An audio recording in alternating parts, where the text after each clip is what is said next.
አሸነፍኩት እንዳይለኝ ምቀኛው ጠላቴ አሸነፍኩት እንዳይለኝ ምቀኛው ጠላቴ እንባዬን ተመልከት የሰማዩ አባቴ እንባዬን ተመልከት የሰማዩ አባቴ። ወንጌላዊ ማቴዎስ በወንጌለ መንግሥት እንደጻፈው በማቴዎስ ወንጌል ምዕራፍ 8 ቁጥር 26 ላይ እናንተ እምነት የጎደላችሁ ስለምን ትፈራላችሁ በሚል ርዕስ ነው የምንማማር። እንግዲህ በዚህ ለመነጋገር አሁንም በእውቀቴ በጉልበቴ ሳይሆን በቸርነቱ አምኜ ነውና ከቤታችሁ የቆምኩት። ለእኔ ምስጢሩን ይግለጽልኝ፣ ለእናንተ ደግሞ እዝነ ልቦናችሁን ከፍቶ 30፣ 60፣ 100 ፍሬ ለማፍራት ያብቃችሁ። ርዕሳችን እናንተ እምነት የጎደላችሁ ስለምን ትፈራላችሁ? ቅድም ቅዳሴ ጊዜ ከተነበበው ነው የምንማማር። ወንጌላዊ ማቴዎስ በወንጌለ መንግሥት እንደጻፈው በማቴዎስ ወንጌል ምዕራፍ 8 ከቁጥር 23 እስከ መጨረሻው ድረስ ጌታችን መድኃኒታችን ኢየሱስ ክርስቶስ በባህር ላይ በጀልባ ሲሄድ ድንገት ታላቅ ነፋስ ከፊታቸው መጣ። ማዕበሉም አሸነፋቸው። ጀልባዋን እስኪደፍናት ድረስ አውሎ ነፋስ ባህሩን ይገፋው ነበር። ያን ጊዜ ጌታችን መድኃኒታችን ኢየሱስ ክርስቶስ ግን ተኝተው ነበር ይላል። እንዲህ ባለው ሁኔታ ላይ በባህር ላይ የሚጨብጡት የሚረግጡት አጥተው ግራ ተጋብተው ሲሄዱ ጌታ ሆይ አድነን እንዳንጠፋ ብለው ቀሰቀሱት፣ አስነሱት። አድነን እንዳንጠፋ እባክህ ድረስልን አሉት። በዚህ ጊዜ ነው የቤተልሔም ሕፃን የቆሮንቶስ ባሕታዊ የግብፁ ስደተኛ ኢየሱስ ክርስቶስ ተነሳና ነፋሱን ገሰጸው፣ ማዕበሉም ጸጥ አለ። ታላቅ ጸጥታም ሆነ። መጀመሪያ ማዕበሉ በከባድ ሁኔታ ይናወጥ ነበር። ታላቅ መናወጥ ሆነ። በመካከላችን ብዙ ጊዜ ታላቅ መናወጥ የሚገጥመን ጊዜ አለ። አለመግባባት፣ በሽታ፣ ረሃብ፣ ስደት የመሳሰሉ ታላቅ መናወጥ ቤተሰብን በግልም ሆነ በቤተሰብ በአካባቢ ደረጃ ታላቅ መናወጥ ይገጥማል። እንደገና ደግሞ ጌታ ሲገስጸው ነፋሱም ቀጥ ሲል ማዕበሉም ባለበት ሲቆም ታላቅ ጸጥታ ሆነ። ስለዚህ ነው እንግዲህ ጌታችን መድኃኒታችን ኢየሱስ ክርስቶስ እናንተ እምነት የጎደላችሁ ለምን ትፈራላችሁ? አትፍሩ። ፍርሃት የኃጢአት ነው። ፍጹም ፍቅር ፍርሃትን ያስወግዳል። እግዚአብሔርን በፍጹም ልባችን፣ በፍጹም ነፍሳችን፣ በፍጹም ኃይላችን፣ በፍጹም ሀሳባችን የምንወደው ከሆነ ፍርሃት የሚባል አይታሰብም። ታዲያ ነቢያት፣ ሐዋርያት፣ ጻድቃን፣ ሰማዕታት በእሳትና በስለት መካከል ስጋቸው ስጋችን ነው። እንደኛ ሰው ናቸው። እኛ የምንፈራው ረሃብን ነው። እንዳይረበን ብቻ ለስጋችን ብቻ ነው የምንጨነቅ።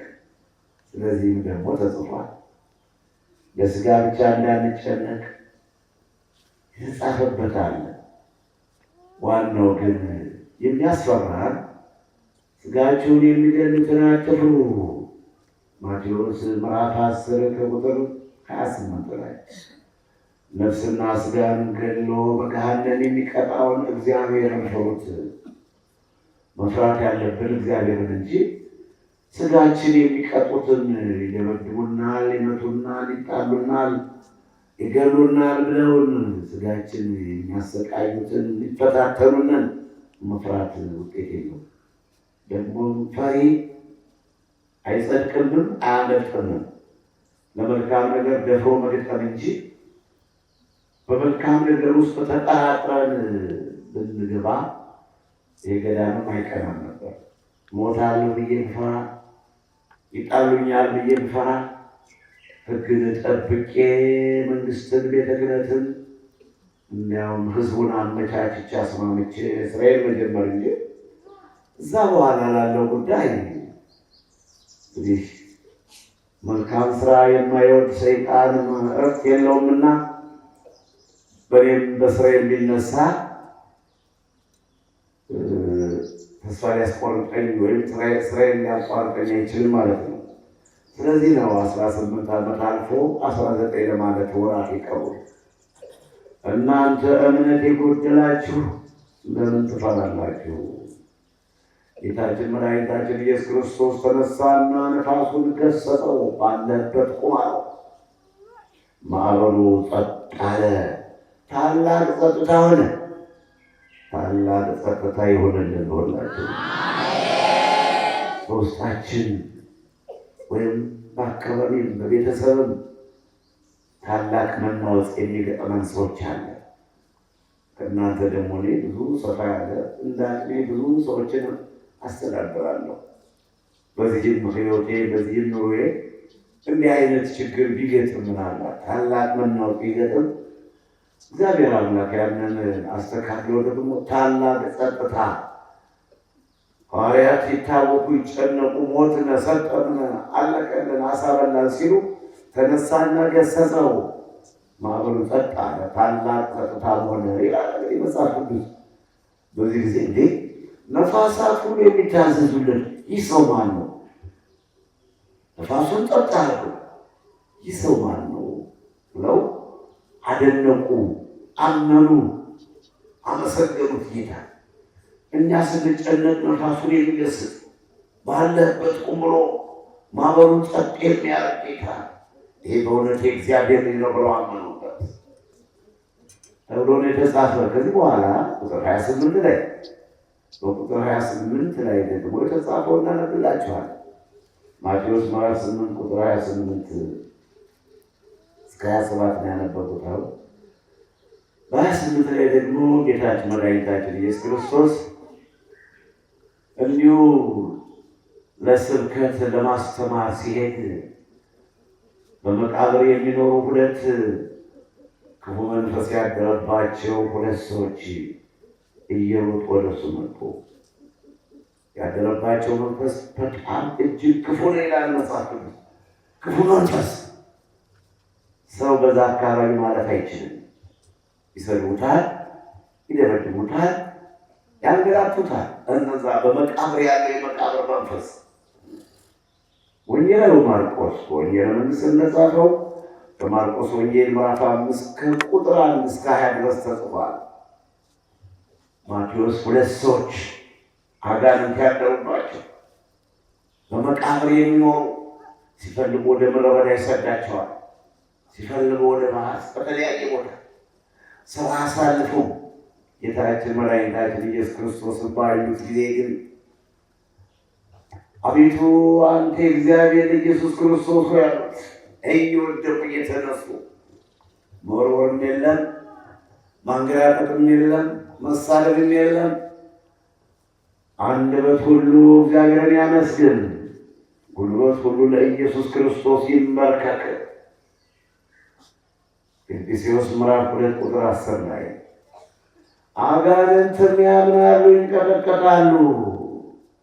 ያዕቆብ ምዕራፍ 2 ቁጥር 19 ላይ በመቃብር ይኖሩ የነበሩት ጀግና የተባለ ሰው አልፏቸው የማይሄድ የሚደበድቡትና የሚያንገላቱት ጌታን ባዩት ጊዜ ግን እየወደቁ እየተነሱ አንተ የእግዚአብሔር ኢየሱስ ክርስቶስ ሆይ ያለ ጊዜያችን ልታጠፋን መጣህ ማለት። አሁንም ጌታ ሆይ እባክህ ወደ እሪያ መንጋዎች ልቀቀን እንጂ የትም አትስደደን፣ ወደ በርባሮስ እንዳትጥለን፣ ወደ እሪያ መንጋዎች ስደደን አሉት። ጌታችን መድኃኒታችን ኢየሱስ ክርስቶስ ስለ ማን ነው አለ። እኛ ብዙዎች ነንና ሌጊዮን እባላለሁ አለ። ሌጊዮን ማለት የአጋንንት ጭፍራ፣ አንድ አይደለ የመናፍስት ርኩሳን ክምችት። ሌጊዮን እባላለሁ አለ። በነዛ በሁለቱ ሰዎች ላይ በመቃብር የሚኖሩት መናፍስት ርኩሳን ያደረባቸው ያን ጊዜ ስሙን ከጠየቀውና ስሙንም ከነገሩ በኋላ ወደ እሪያ መንጋዎች ልቀቀን፣ ወደ ጥልቁ አትስደደን አሉት። በዚህ በወቅት ቅዱስ ገብርኤል እንደምታዩት ማለት ነው። የራማው ቅዱስ ገብርኤል ያደርጋሉ። መናፍስት ርኩሳን ተቃጠልን ይላሉ። ገና ስሙ ሲጠሩት ወንቅሸ ሲባል ይቃጠላሉ። ከመናኸሪያ ሲነሱ ይቃጠላሉ። ጢስ አባይ ሲገቡ ወይም ወፋዱ ሲደርሱ ይቃጠላሉ። መሬቱን ዶቂት ሲሻገሩ ይቃጠላሉ። እንዲህ የተባለ መናፍስት ርኩሳን መረሻ ሲያውቁ የሰው ልጆች ከስራታቸው እየተፈቱ የዓለም ጠበብቶች ተመራምረው ከማያገኙት እናት አባት ቢያዝኑም ቢወዱም ልጅ ነው ከማይደርሱበት ከማይቋቋሙት ፈተና ብዙዎችን እያዳነ ይሰዳል። የራማው ቅዱስ ቅዱስ ገብርኤል እናንተ እምነት የጎደላችሁ ለምን ትፈራላችሁ? ሌጊዮን እባላለሁ አለ። ጌታችን መድኃኒታችን ኢየሱስ ክርስቶስም ወደ እሪያ መንጋዎች ልቀቀን፣ ወደ ጥልቁ አትስደደን፣ እነሆ አንተ ክፉ መንፈስ ውጣ አለና ገሰጸው። ያ የሌጊዮን ጭፍራ ወደ እሪያ መንጋዎች ነው ተሰራጩ። የእሪያ መንጋዎችም ወደ ባህር ገብተው ጠልቀው ሞቱ ይላል። እንግዲህ ዛሬ የተነበበው ይህ ነው ርዕሳችን። እናንተ እምነት የጎደላችሁ። ይህ ወቀሳ ነው፣ ይሄ ተግሳጽ ነው። እንዲህ ከመባል ያወጣል ምናምን ብንችል እንዲህ ከመባል ያወጣል ብላችሁ እናንተ እምነት የጎደላችሁ ለምን ትፈራላችሁ? ለምን ለምትፈሩት? አምላካችን እኮ ሕያው ነው። ፈጣሪያችን እኮ ሕያው ነው። አባታችን እኮ መሐሪ ነው፣ ይቅር ባይ ነው፣ ቸር ነው። ጌታችን እኮ ሁሉን ቻይ ነው፣ ካህሊ ነው። እናንተ እምነት የጎደላችሁ ለምን ነው የምትፈሩት? ለምን ነው የምትጠራጠሩት? ሐሰት ይናገር ዘንድ እግዚአብሔር ሰው አይደለም። ሐሰት ይናገር ዘንድ አምላካችን ሰው አይደለም። ዘኍልቍ ምዕራፍ 21 ከቁጥር 19 የተናገረውን ቃል የገባውን የማያጥፍ ጌታ ፍጥረን ሳለ ፈጥሮናልና የሚያስፈራ ነገር የለም። ፍርሃት ደግሞ አዳም ሕግን ከተላለፈ በኋላ ነው። እነሆ የበለስ ቅጠል ለብሼ ተሸሽጌአለሁ አለ። አዳም ከገነት ከወጣ በኋላ ፍርሃት መንቀጥቀጥ ያዘው፣ የጌታን ትእዛዝ ጥሷልና። ስለዚህ እንዳትፈሩ ኃጢአት አትስሩ። ደግሞም ኃጢአት ብትሰሩ ወደ ጌታ መቅረብ የእምነት ጸሎት ይላል ወንጌላዊው ሐዋርያው ቅዱስ ሐዋርያው ያዕቆብ በመልእክቱ በምዕራፍ 5 ቁጥር 15 ላይ የእምነት ጸሎት አሁንም ከእምነት እናንተ እምነት የጎደላችሁ በእምነት የሚጸለይ ጸሎት ድውያንን ይፈውሳል።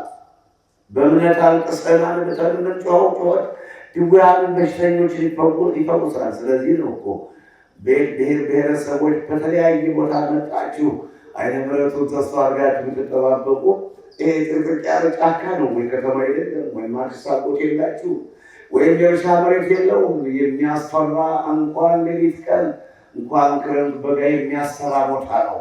ተፈጥሮም ያስጨንቃል፣ ይፈራል። ይህ ቦታ እንዴት ያስፈራል! ግን እንድናለን ብላችሁ ነው የመጣችሁት። የእምነት ጸሎት ድውይን ይፈውሳል። በእምነት ያለቀስነው ነዋ። ያድነናል ብላችሁ መጣችኋል። ድናችሁ ለአገልግሎት በቅታችኋልና እናንተ እምነት የጎደላችሁ ለምን ትፈራላችሁ አላቸው ጌታ ኢየሱስ ክርስቶስ።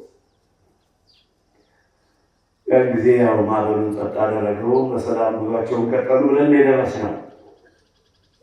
ከዚህ አያይዘን ወንጌላዊው ማርቆስ በወንጌል መንግሥት እንደጻፈው በማርቆስ ወንጌል ምዕራፍ 10 ከቁጥር 46 እስከ 52 ድረስ ጌታችን መድኃኒታችን ኢየሱስ ክርስቶስ በኢያሪኮ አልፎ ሲሄድ የቄኔዎስ ልጅ በርጤሜዎስ የተባለ ዓይነ ስውር መንገድ ላይ ተቀምጦ ከኃላፊው ከአግዳሚው ከመንገደኛው ገንዘብ ይለምን ነበር። እጁን ዘርግቶ ወላድ ባካችሁ አትለፉኝ እያለ ገንዘብ ይለምን ነበር። ገንዘብ ሲለምንም ጌታችን መድኃኒታችን ኢየሱስ ክርስቶስ በዓይኑ ባያየውም ሲያልፍ የሕዝቡ ትርምስ፣ የሕዝቡ ብዛት ዳናውን የሕዝቡን ማለፍ የጌታን ማለፍ አየና ሰማና አንተ የዳዊት ልጅ ኢየሱስ ክርስቶስ ሆይ ነበር የቄኔዎስ ልጅ በርጤሜዎስ የዳዊት ልጅ ኢየሱስ ክርስቶስ ሆይ አትለፈኝ አድነኝ ይላል። አድነኝ አትለፈኝ ይላል። ከጩኸቱ ብዛት የተነሳ ጉዟቸውን እንዳያደናቅፋቸው ደቀ መዛሙርቱ ዞር ብለው ገሰጹት። ዝም በል አትናገር፣ ጸጥ በል ይሉት ነበር። እሱ ከመጮህ አላረፈም። እነሱ ዝም በል ከማለት አልተውም። በዚህ አካሄድ እንዳለ ጌታችን መድኃኒታችን ኢየሱስ ክርስቶስ ሰማውና ጥሩት ይምጣ ወደ እኔ አለ። እንዲህ ሲለን ነው ችግራችን፣ የእኛ መከራ የእኛ ችግር ይምጣ እስክንባል እሱ እስኪፈቅድልን ድረስ ነው። ከፈቀደልን በኋላ 1000 ሰው ከፊታችን የሚደረደር አቅም የለውም። ለምትፈልጉት ነገር ሁሉ፣ ለምትሹት ለምትጸልዩት ነገር ሁሉ የእሱ ፈቃድ እስኪሆን ብቻ ነው። የእሱ ፈቃድ ለማግኘት ደግሞ መጽናት ማመን ነው፣ አምኖ መጸለይ። የእምነት ጸሎት ድውይን ይፈውሳል። የእምነት ጸሎት ኃጢአትን ይደመስሳል፣ ኃጢአትን ያስተሰርያል። ስለዚህ ጥሩት ይምጣ ተውት አላቸው፣ ፈቀደለት። ለበጎ ነገር ይፍቀድልን። ሳይፈቅድላችሁ የምታደርጉት ነገር ሁሉ ትዳር ቢሆን እግዚአብሔር ቤትን ካልሰራ ናጢዎች ከንቱ ይደክማሉ። እግዚአብሔር አገርን ካልጠበቀ ጠባቂዎች ከንቱ ይደክማሉ። መገስገሳቸውም ከንቱ ነው። ሌሊት መገስገሳቸው ከንቱ ነው። በመዝሙር 126 ቁጥር 1 ላይ ትዳር ብትሉት ምንኩስና፣ ምናኔ ብትሉት ገዳም እግዚአብሔር ካልተጨመረበት እግዚአብሔርን በእንባ በጸሎት ለምናችሁ እናንተም ደግሞ ቅን ልቦና ኖራችሁ ካልሆነ አይሳካላችሁም። እንደምን ቆያችሁ?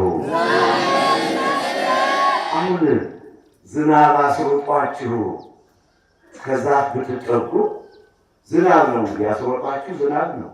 ከዝናቡ ለመዳን ነው እንግዲህ ዝም ብዬ ከምመታ ጠፈጠፉ ይሻላል ብላችሁ ወይም የዛፉ ጉርጉር ካለው ከዛ ላይ ሁኜ እንደ ወጨፎ አንዳንድ ጊዜ የሚመታኝ ዝም ብዬ ቁም ያልመታም ብላችሁ ብትጠጉ ከዛ ደግሞ የሚያዳርሳችሁ ኑሮ ሻል ያለ ጥሩ የሆነ ቤት ብታዩ ዛፉን ጥላችሁ ወደ ቤቱ ትሄዳላችሁ። ዛፉን ለጊዜው መጠለያ ነው የምታረጉት። ከዛፉ የተሻለ መጠለያ ካገኛችሁ ዛፉን ጥላችሁ ስለምትሄዱ ወንግሸትን ምን እንዳታረጉት ማለት ነው።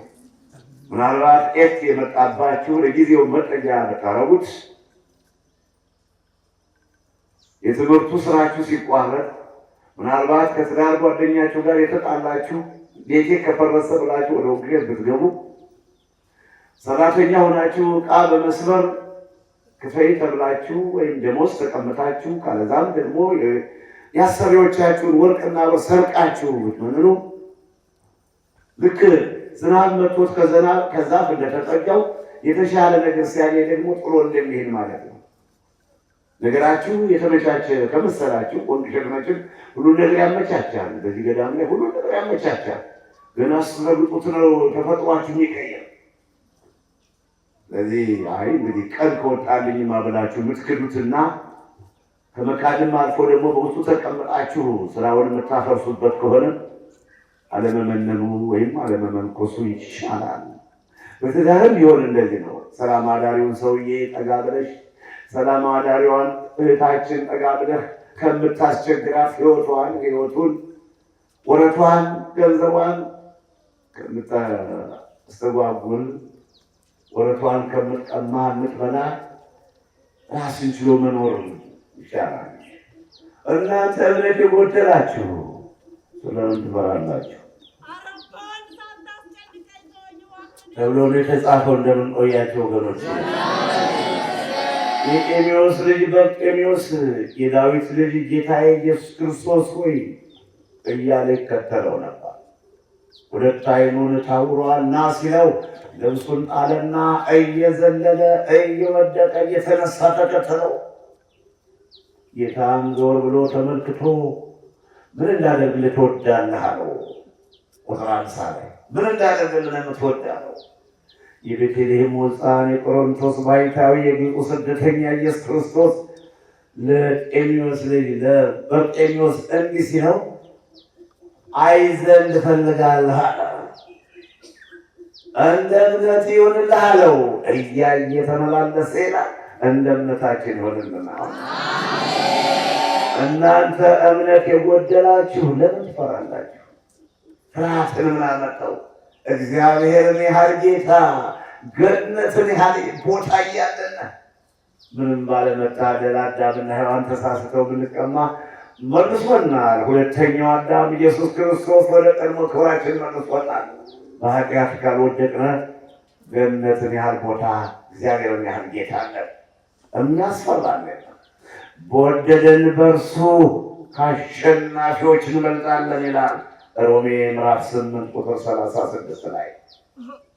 በወደደን በእርሱ ከአሸናፊዎች ከኃያላኖች ከሚያስፈሩት ብዙ አቅም አለን ከሚሉ ሰዎች እንበልጣለን ብሏል ቅዱስ ጳውሎስ።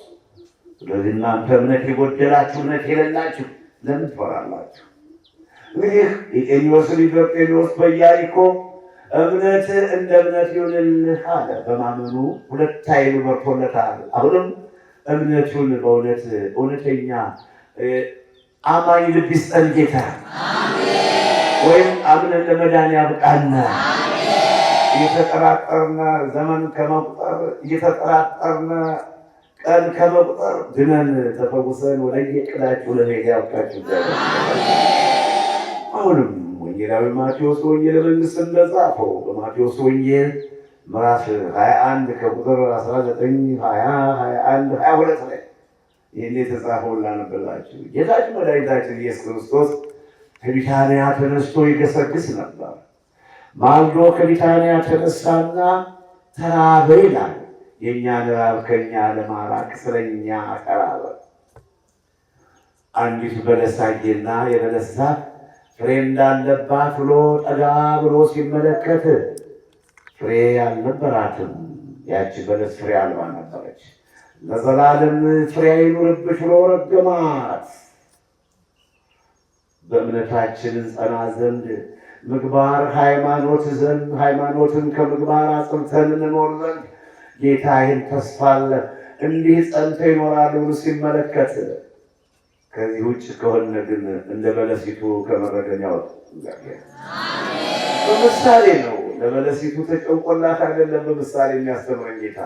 ወደ በለሷ ሄደ ፍሬ እንዳላት ብሎ፣ ነገር ግን ፍሬ አላገኘባትም። ቢመለከታት ለዘላለም ቅጠል እንደው ፍሬ አይኑርብሽ ብሎ ረገማት። ቅጠሏም ረገፈ፣ ደርቃ ጠፋለች።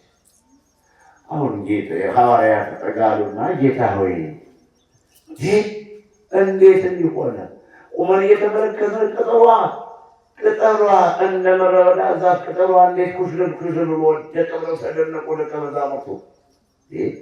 በዚህ ትደነቃላችሁ አለ ጌታችን መድኃኒታችን ኢየሱስ ክርስቶስ። የሰናፍጭ ቅንጣት እምነት ቢኖራችሁ ይሄንን ሾላ ተነቀልና ባህር ግባ ብትሉት ይሆንላችኋል። ማመን ነው። እናንተ እምነት የጎደላችሁ፣ ለመዳን እምነት የጎደላችሁ፣ ለትዳሩ እምነት የጎደላችሁ፣ ለሀብቱ እምነት የጎደላችሁ፣ ለእንጀራው እምነት የጎደላችሁ ታዲያ ካመንማ እኮ እምነት ካለንማ እኮ የሁሉ ችግር የለም። አለማመናችን እኮ ነው እድላችን የዘጋብን። የእድላችን ቁልፍ ያዘው አለማመናችን፣ መጠራጠራችን። ይሁንልናል ብለን ብንጸልይ አምነን የምንጎዳው ነገር የለም። እምነት ዕብራዊ ምዕራፍ 11 ቁጥር 1 እምነት ተስፋ የምናደርገውን ነገር የሚያስረግጥና የማናየውን ነገር የሚያስረዳ ነው አለ ሐዋርያው ጳውሎስ። ለአባቶች እንደተመሰከረላቸው ዓለሞች በእግዚአብሔር ቃል እንደተዘጋጁ ይህ የምናየው ዓለም ሁሉ የማናየውን እንደተፈጠረ እናውቃለን ይላል ሐዋርያው ቅዱስ ጳውሎስ። የማናየው እግዚአብሔር የምናየውን ነገር ፈጠረልን። እግዚአብሔር ወዳጆቹ ደግሞ ያሉታልና እንግዲህ እግዚአብሔር ይግለጽልን። ልበ የዋሆች ብፁዓን ናቸው እግዚአብሔርን ያዩታል ተብሎ ተጽፎላቸዋልና። ቅንነት ያላቸው የዋህነት ያላቸው ብፁዓን ናቸው እግዚአብሔርን ያዩታል። በማቴዎስ ምዕራፍ 5 ቁጥር 8 እና እናንተ እምነት የጎደላችሁ ለምን ትፈራላችሁ? አትፍሩ። የዛሬው ትምህርት ነው። እሺ የሰናፍጭ ቅንጣት የምታህል እምነት ቢኖራችሁ ይህንን ዛፍ ተነቀልና ጣና ግባ ብትሉት ይሄድላችኋል። ጣናም ጠባችን የኛ ነገር ሩአርጎ ሰርቶና ተራራው በዚህ ሜዳው በዚህ ሽፎገራ የዚህ የጉማራ ሜዳ አለ። እንደገና ኮረብታዎች ብጥልቅ ያሉ ወጣ ገባ የሆኑ ሰንሰለታማ ተራራዎች አሉ። ወደ ምዕራብ ስንመለከት አባይ አለ። ጣና በጎናችን ነው። ለትምህርትም ለምክርም ለምሳሌ ይመቻል ያለንበት ቦታ። ታዲያ ተነስና ጣና ግባ ብትሉት ይሆንላችኋል ይላል። ሌላው በሉቃስ ወንጌል ምዕራፍ 17 ቁጥር 5 ላይ ጌታ ደቀ መዛሙርቱ ጌታችን መድኃኒታችን ኢየሱስ ክርስቶስን ጠጋሉና መቼም ሰው አብሮ ከመኖር ሐዋርያት ጠጋሉና ጌታ ሆይ አሉት። ከቃሉ ጋር ናቸው። ጌታ ሆይ እምነት ጨምርልን አሉት። ሐዋርያት ናቸው የሚያሉት። እባክህ እምነት ጨምርልን። ጌታም እንዲህ ያለ መለሰላቸው። አሁንም የሰናፍጭ ቅንጣት የምታህል እምነት ቢኖራቸው ይህን ዛፍ ተነቀል፣ ይህን ተራራ ተነሳ ብትሉት ይሆንላችኋል። እንደዚህ ነው። እምነት ነው የሚያስፈልግ። ለመዳን እምነት፣ ለመኖር እምነት፣ ዳርዛችሁ ለመኖር እምነት፣ የተቀደሰ የተባረከች ለመውለድ እምነት፣ ማመን ይሆንልኛል ብሎ ማመን ይሆንልኛል ብሎ ጌታን መለመን። ለምንን የምናጣው ነገር የለም። ለምኑ ይሰጣችኋል አለ እኮ እሱ የተናገረውን ቃሉን አይጥፎ ማቴዎስ ምዕራፍ 7 ቁጥር 7 ላይ ለምኑ ይሰጣችኋል፣ በማንኳኩ ይከፈትላችኋል። በሩ ክፍት ነው፣ ማንኳኳት ብቻ ነው። ሹ ታገኛላችሁ። መልካም ነገር ሹ ተመኙ። መልካም ነገር ስርቆትን ትታችሁ፣ ክፋትን ምቀኝነትን ትታችሁ፣ ስስትን መጎምጀትን ትታችሁ መልካም ነገር ተመኙ። ይዟችሁ በጎ ነገር እያለ ክፉ ነገር ያለመታደል፣ ብርሃን እያለ ጨለማ፣ መልካሙ ነገር እያለ ክፉ ነገር፣ ጽድቁ እያለ ኃጢአት፣ ፍቅር እያለ ጥላቻ፣ ፍቅር እያለ ጥላቻ ያለመታደል አለመታደል። ምን አይነት መጽሐፍ ምን አይነት መዝገብ የተመዘገባችሁ! ሰላሙ እያለ ሁከት፣ ምን አይነት አለመታደል ነው! መልካም ነገር ተብሎ ሹ ታገኛላችሁ። ይሄ ቃል እኮ ሕያው ነው። ሹ ታገኛላችሁ። ዛሬ 2000 ዓመት ጌታ የተናገረው ዛሬም እየሰራንበት ነው። ሹ ታገኛላችሁ። መልካም ነገር ተመኙ። ትዳር በሉት ታገኛላችሁ። ንጉሥናም በሉት መናኞች ሹ ታገኛላችሁ። ብቻ ፈልጉ ይሆንላችኋል። ታዲያ እንዲህ አይነቱ መልካም ዕድል እያለ ተጠቅሞ መጥቀም ሲገባ ተጠቅማችሁ መጥቀም፣ ተረብታችሁ መርዳት፣ ድናችሁ ማዳን ሲገባ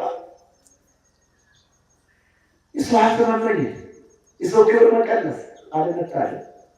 እንዴት ምኑ አደነዘዛችሁ አፈነዛችሁ። እናንተ የገላትያ ሰዎች ሆይ ይላችኋል። ገላትያ ምዕራፍ 3 ቁጥር 1 ላይ እናንተ የገላትያ ሰዎች ሆይ እናንተ ሰነፎች ይላል አብዳን ሰባ ገላትያ የማታስተውሉ ማስተዋል የተሳናችሁ ልባችሁ የደነዘዘ ዓይናችሁ የፈዘዘ የገላትያ ሰዎች ሆይ ኢየሱስ ክርስቶስ እንደ ተሳለ ሆኖ ፊታችሁ አልነበረምን? ማነው አዚም ያደረገባችሁ ይሄ ምስጢሩ እንዳይገባችሁ ይላቸዋል። ሊቀመውን ያውቃል። እንግዲህ እኔ ከማስተማር ውጭ ምረዳችሁ ነገር የለኝም። ማስተማር ብቻ ነው የእኔ ስራ። ሌላ ይሄ በእንጀራው በምኑ ብንረዳደር ጥቅም የለውም። እኔም ሕያው ሁኜ ያለውን እኮ ስረዳችሁ ነገ አልፋለሁ ወይ ታልፋላችሁ ወይ ትሄዳላችሁ ነው። ይቋረጣል። ይሄ ነገር የማይቋረጠው ትምህርቴ ነው። እምረዳችሁ በትምህርት ነው። በምክሬ እምረዳችሁ እግዚአብሔር ሰጥቷችኋል በነፃ እንዲህ የእግዚአብሔር ቃል እንደ ዝናብ ይፈሳል። እናንተ እምነት የጎደላችሁ ለምን ትፈራላችሁ? ማዕበሉን አትፍሩት፣ እመኑ ብቻ ይሆንላችኋል። ነጥቆታችን ወገኖች፣ ሌላው አሁን እንዲሁ እናንተ እምነት የጎደላችሁ አለ ደግሞ ጌታ መድኃኒዓለም ኢየሱስ ክርስቶስ በማቴዎስ ወንጌል ምዕራፍ 6 ከቁጥር 30 ላይ መሰለኝ 30 ነው 30 ላይ ከቁጥር 25 ጀምሮ 26 27 28 እያለ እስከ 34 ስናነበው ማቴዎስ ምዕራፍ 6 ቁጥር 30 ላይ ብለው ማላፈመች ቃል ተናግሮታል። እናንተ እምነት የጎደላችሁ። ይሄ ደግሞ ስለ ሆዳችን ነው። ስለ ሆዳችን ምንድን ነው? አዎ ምን በላ ብላችሁ አትጨነቁ እያለ ሲያስተምር ስለምንበላው ለምንድን ነው ልብስ ከስጋ ከልብስ ይበልጣል፣ ነፍስ ደግሞ ከመብል ይበልጣል። ነፍስ ከመብልና ከመጠጥ ከምንበለውና ከምንጠጣው ይልቅ ነፍሳችን ትበልጣለች። ከዚህ ደግሞ ሰዎቹ ገዝተው ከሰጡኝ ከዚህ ከሚውለጨለጨው ልብሶ ተካባው ተቀይሶ ስጋዬ ይበልጣል። ለስጋ ብላችሁ እናንተም ገዝታችሁ የሰጣችሁ። ታዲያ ይሄ ስለሆነ እንዴት ነው እናንተ ምን በላ ብላችሁ ለምን ትጨነቃላችሁ? ምን ለብስ ብላችሁ ለምን ትጨነቃላችሁ? ይላል ጌታ መድኃኒዓለም ኢየሱስ ክርስቶስ። የሰማይ ወፎችን ተመልከቱ አለ። ቀና ብላችሁ እዩማ። ወፎቹ ማልዳ እርገፍ ያደርጉና ክንፋቸውን በበረራ ይጀምራሉ። ለራሳቸውም ሆነ ለጫጩታቸው በልተውና ጫጩታቸውን አብልተው ሆዳቸውን ሞልተው ይኖራል። የሰማይ ወፎችን ተመልከቱ። አያርሱም፣ አይጎለጉሉም፣ አውድማ የላቸውም፣ በጎተራ አይከቱም።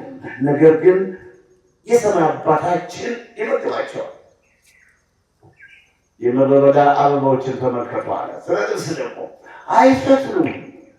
እንኳን እነሱ እናንተም ትታችሁት አትፈትሉም። ሴቶች ጉርድ ፋሽን እየተከተላችሁ ዛሬ ድሮ እናቶቻችን ነበር የሚፈትሉ እንጂ አይፈትሉም። የዱር አበባዎች ባሪያ ዮርዳኖስ ወንጌል ቅዱስ ገብርኤል ለወንጌል ለስብከት የተመቸ አሁን ይህ ስብከት አንዱ እንዲያው እዛ ሙዚቃው ከሚለቀለቅበት መኪናው ከሚጮህበት ቦታ ቁሜ ባሰብ ይሄ ተራራውን ተመልከቱት።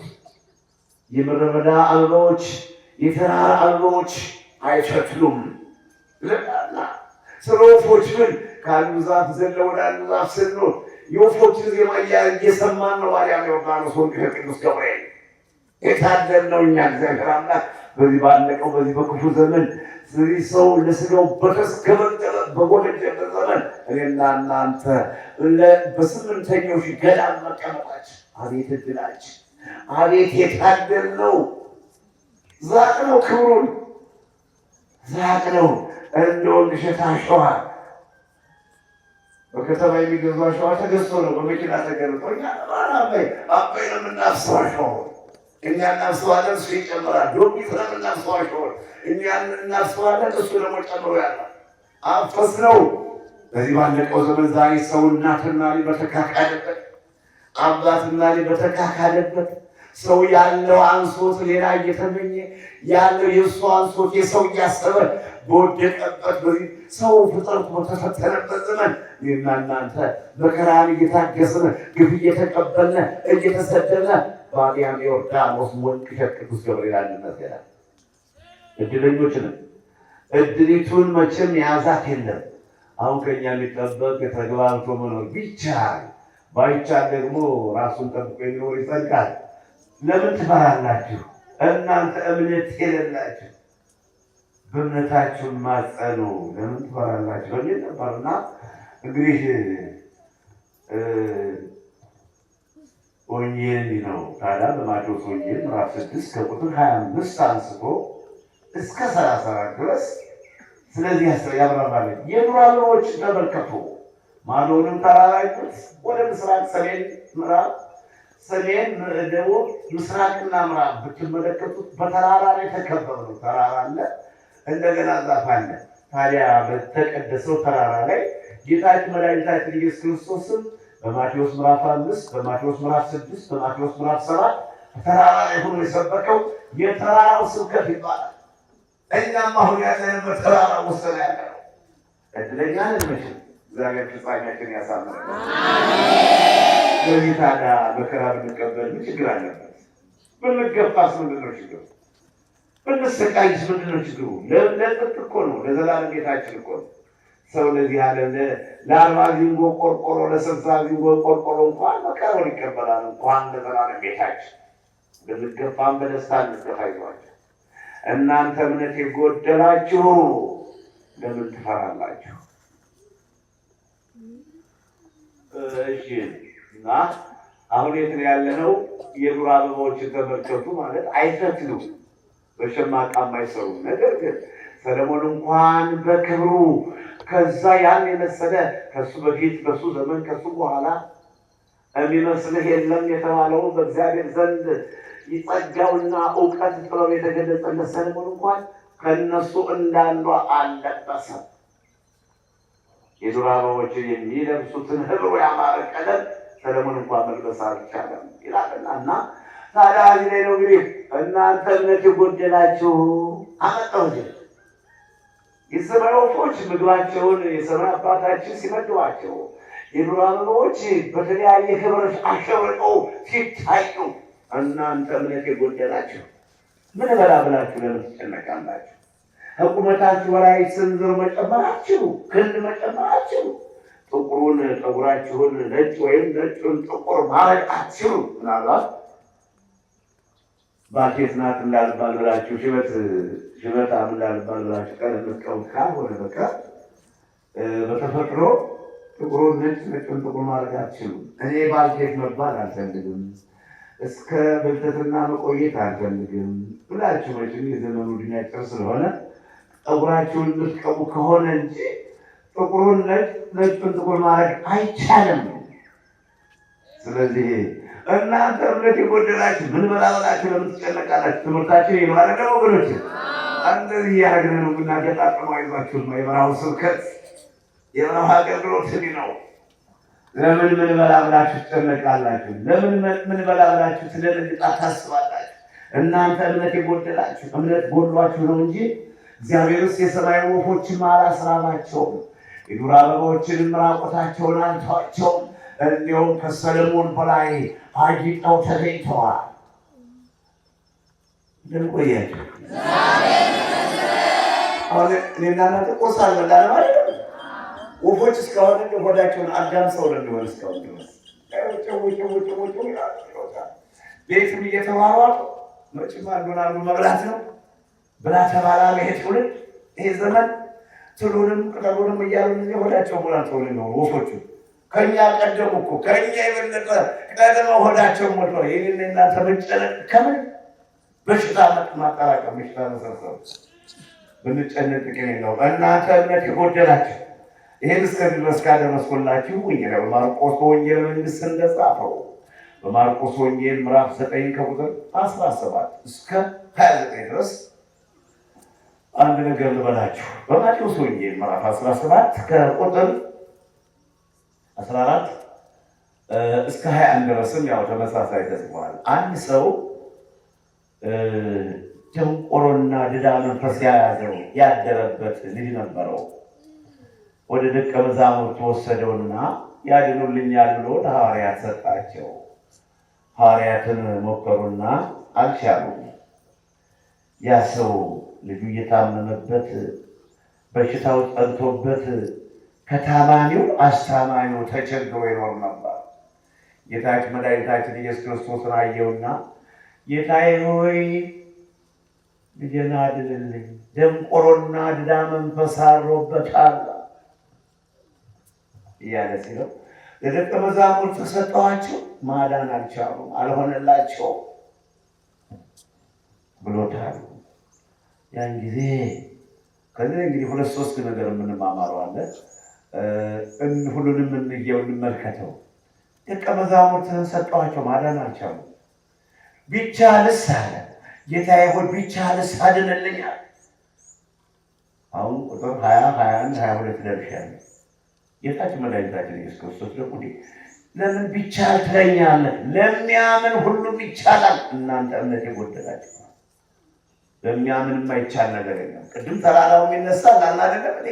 አምነን አሁን ይህን ተራራ ተነስ ብንለው ብድግ ነገር እምነት የለንም ማለት የሰናፊት ቅንጣት የምታለ እምነት ስለሌለን አድዋ ማዘን ስንገዘግዝ እድሜያችን ፈጀ ነው። ደግሞ መድከምም ስላለብን እንጂ ብዙ እውነታ ሁሉ እናደርጋለን።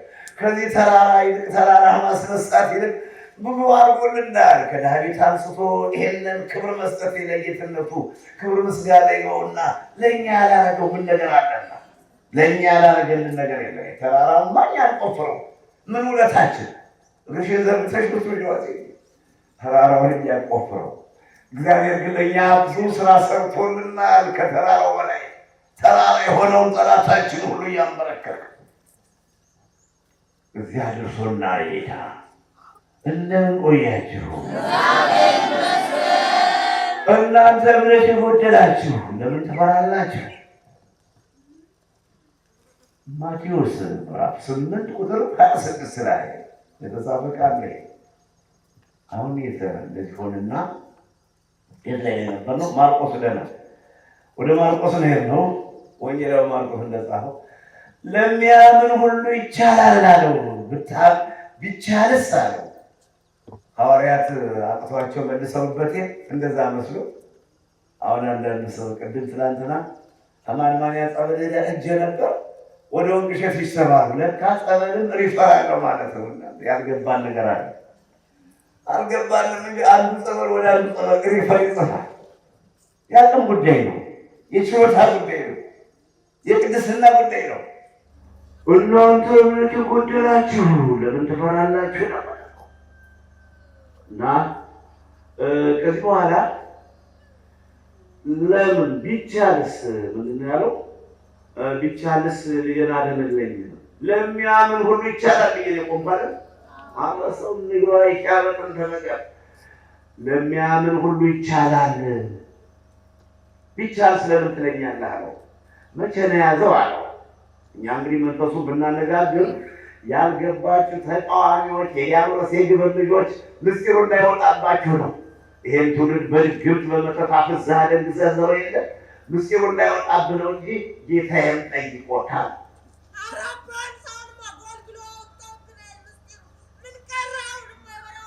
አትናገር ይሉናል። ለምንድን ነው ከመንፈሱ ጋር የምትነጋገር ይሉናል። ለምን ጌታ ጠየቀው?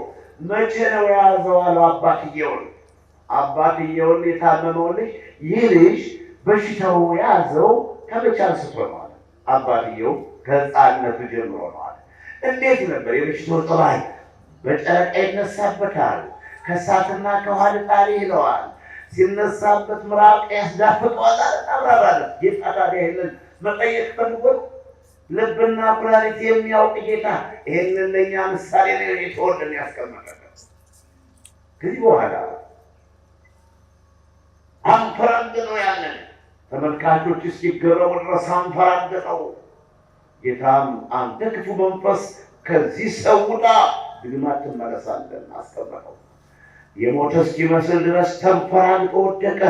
ተመልካቾች የሞተ እስኪመስላቸው ድረስ ያን ጊዜ እጁን ያዘና አነሳው። መድኃኒዓለም ኢየሱስ ክርስቶስ ተነሳ ነው። ከሕፃንነቱ ጀምሮ ድዳና ደንቆሮ መንፈስ ያለው የሚያስዳፍቀውና ከእሳትና ከውሃ ላይ ልጣል የሚለው በጨረቃ የሚነሳበት አብሮ አደግ መንፈስ እንደ ቂስተኞ እንደ ጉንበኞ ጠፍቶለታል። እዚህ በኋላ ነው እንግዲህ ደቀ መዛሙርቱ ጠጋሉና ሐዋርያት ጌታ ሆይ ለምንድን ነው እኛ ማዳን ያልቻልነ? ለምንድን ነው? ምን ሆነን ነው እኛ ማዳን ያልቻልነ? ስለ እምነታችሁ ማነስ ነው። ርዕሳችን ምን ነበር? እናንተ እምነት የጎደላችሁ ለምን ትፈራላችሁ? ስለ እምነታችሁ ማነስ የለን ብሎ ማቴዎስ ወንጌል መንግስት በማቴዎስ ወንጌል ምዕራፍ 17 ከቁጥር 20 ላይ ስለ እምነታችሁ ማነስ ነው ይሄንን ክፉ መንፈስ ማዳን ያልቻላችሁ ብሎ አስቀምጦታልና እንግዲህ ወገኖች እንዲህ እንማማራለን፣ እንዲህ እንነጋገራለን። እግዚአብሔር አምላክ ጥበቡንና ማስተዋሉን ይግለጽልን። ስለ እምነት ለምን በእምነት መሻገር ማዕበሉን ጸጥ ማድረግ በእምነት ሁለተኛ ነገሥት ምዕራፍ 2 ከቁጥር 8 7 እና 8 ኤልያስ እና ኤልሳ ከጌልጌላ ቤቴል ከቤቴል ኢያሪኮ ከኢያሪኮ ወደ ዮርዳኖስ ሄዱና ዮርዳኖስ እንደ መከር ሰዓት ውሃው ሞልቶ ነበረ። አሁን ውሃው ሞልቶ እየደነፋ ሲያገኙት ነቢዩ ኤልያስ መጎናጸፊያውን አነሳና ውሃውን መታው። ያን ጊዜ ዮርዳኖስ እንደ ግድግዳ ግራና ቀኝ ተከፈለና ኤልያስና ኤልሳ በውሃው በጠጠር ባሸዋ ላይ ውሃውን በቀኝና በግራቸው ውሃው እንደ ግድግዳ ቁሞ ያዩታል። እነሱ ግን በእምነታቸው በደረቅ አሸዋ ተሻግረዋል። ይሁን የተደረገ በምንድን ነው? በእምነት ነው። እናንተ እምነት የጎደላችሁ ለምን ትፈራላችሁ? አለ ጌታ። እንደገና መጽሐፈ ኢያሱ ልበልህ። መጽሐፈ ኢያሱ ምዕራፍ 3 ቁጥር 14 15 16 17 ላይ የእስራኤል ሰዎች ወደ ኢያሪኮ ለመግባት ዮርዳኖስን ለመሻገር ተነሱ ማልደው። ዮርዳኖስን ለመሻገር ወደ ኢያሪኮ ወደምታስፈራዋ ግንቧ መግቢያዋ አንድ የሆነ በግንብ የታጠረች ኢያሪኮ ለመግባት የእስራኤል ሰዎች በኢያሱ መሪነት ተነሱ። ሲነሱ ግን ሌዋውያኑ ካህናቱ ታቦተ ሕጉን ተሸክመው ነበር። እኔ ጋራቸው ወገኖች ታቦተ ሕጉን ተሸክመው ነበር።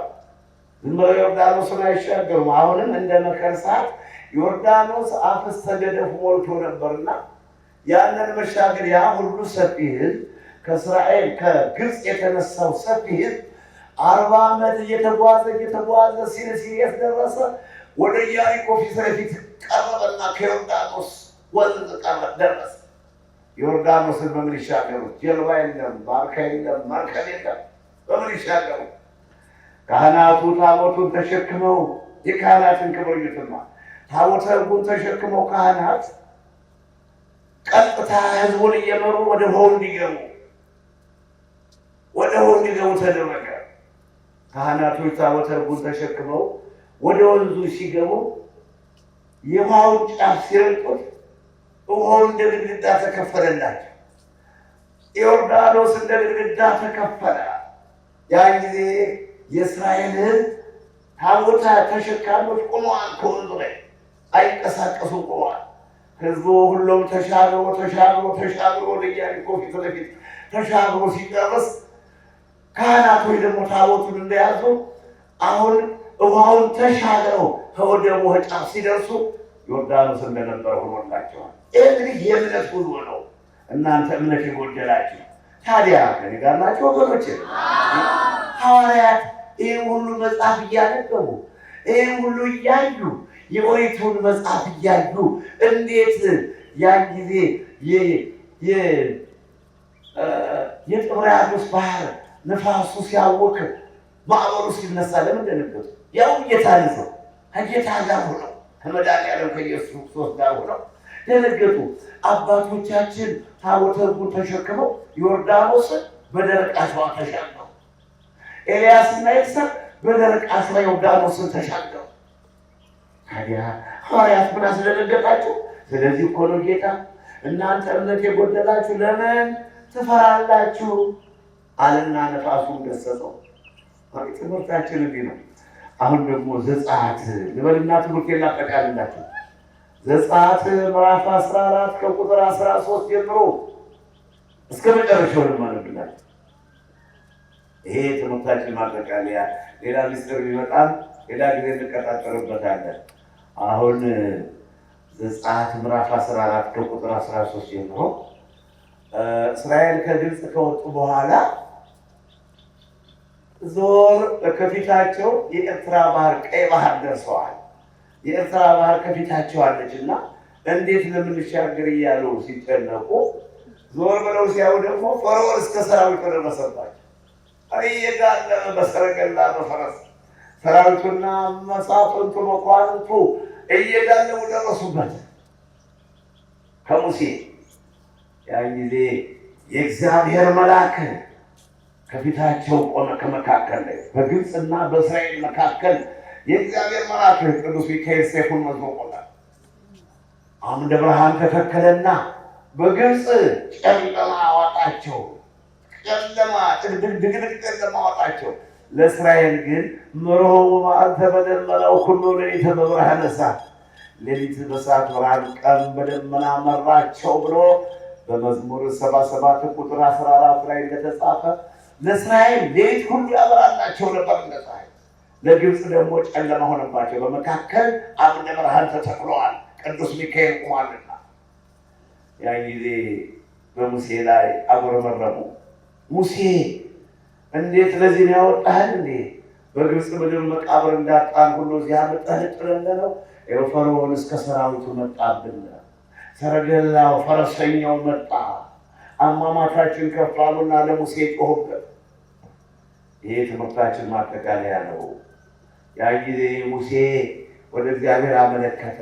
እግዚአብሔርም አለው ወዳጄ ሙሴ ሆይ ለምን ትጨነቃለህ? እስራኤልን እንዲበላቸው የእስራኤልን ሕዝቦች እንዲበላቸው ዛሬ የምታዩዋቸውን ግብፃውያንን ዳግም አታዩዋቸውም። እግዚአብሔር ስለ እናንተ ይዋጋል በላቸው። አትጨነቁ። እናንተ እምነት የጎደላችሁ ለምን ትጨነቃላችሁ? እናንተ እምነት የጎደላችሁ ለምን ትፈራላችሁ? እንዲህ በላቸው፣ ስለ እናንተ እግዚአብሔር ይዋጋል። እጅህንም አንሳ፣ በእጅህ ያዝከውን በትሩን አንሳና ባህሩን ንታው፣ ማዕበሉ ባህሩ ጸጥ ይላል። ያን ጊዜ ሙሴ እንደተባለው ለእስራኤላውያን አይዟችሁ ጽኑ፣ ዛሬ የምታዩዋቸው ግብፃውያንን ደግማችሁ አታዩዋቸውም፣ ደግሞም እግዚአብሔር ስለ እናንተ ይዋጋል፣ አይዟችሁ ብሏል እግዚአብሔር አለና የያዘውን በትሩን አነሳና የኤርትራን ባህር መታው። ባህሩን ግራና ቀኝ ተከፈለ። እስራኤላውያን በደረቅ አሸዋ ተሻገሩ በእምነታቸው። እናንተ እምነት የጎደላችሁ ለምን ትፈራላችሁ? ማቴዎስ ምዕራፍ 8 ቁጥር 26 ላይ ያን ጊዜ በደረቅ ተሻገሩ። እነሱ እስራኤላውያንን ያዩ ግብፃውያን ቀጥታ ከንጉሱ ከፈርዖን ጀምሮ መሳፍንቱና መኳንንቱ፣ ፈረሰኛውና ሰረገላው ሙሴን የእስራኤልን ሕዝብ ተከትለው ወደ ኤርትራ ባህር ገቡ። ያን ጊዜ ሰማይ አምላክ እግዚአብሔር እነሆ በሌሊት ነፋስ አስነሳ፣ ሰረገላውንና ፈረሰኛውን አወካቸው። ባህር ውስጥ ገና ባሸዋ በደረቅ አሸዋ እንደነ ሙሴ እንደ እስራኤላውያን እየተጓዙ በደረቅ አሸዋ ሲጓዙ የመጀመሪያው መንገድ መሪው ከጫፍ እስኪደርስ ድረስ፣ ተከታዮች ደግሞ ጠቅልለው እስኪገቡ ድረስ እግዚአብሔር ዝም አለ። ዝም ብሎ ተመለከተና መጨረሻ ላይ ሁሉም ጠቅልለው ሲገቡ ነፋስ አመጣ። ፈረሰኛው ሰረገላው ታወከ፣ ተጨንዴ ይሄ እግዚአብሔር ለእስራኤላውያን ይዋጋላቸዋል እስኪሉ ድረስ ግብፃውያን እስኪጨነቁ ድረስ። ከዛ በኋላ ጌታ እግዚአብሔር እንዲያል ሙሴ ሙሴ ሙሴ እጅን አንሳ ባህሩን ምታው አለ። ጠቅልለው ሲገቡ ሙሴ ባህሩን መታው። ግብፃውያን ከፈርዖን አንስቶ ሰራዊቱና መሳፍንቱ መኳንንቱ ሕዝቡ በአጠቃላይ በኤርትራ ባህር ሰጥመው ቀርተዋል። ዘጸአት ምዕራፍ 14 ቁጥር 13 ቁጥር 21 ቁጥር 24 ቁጥር 33። እንግዲህ ትምህርታችን እናንተ እምነት የጎደላችሁ ለምን ትፈራላችሁ? ያስተማረን የመከረን የቀሰጸና ላይ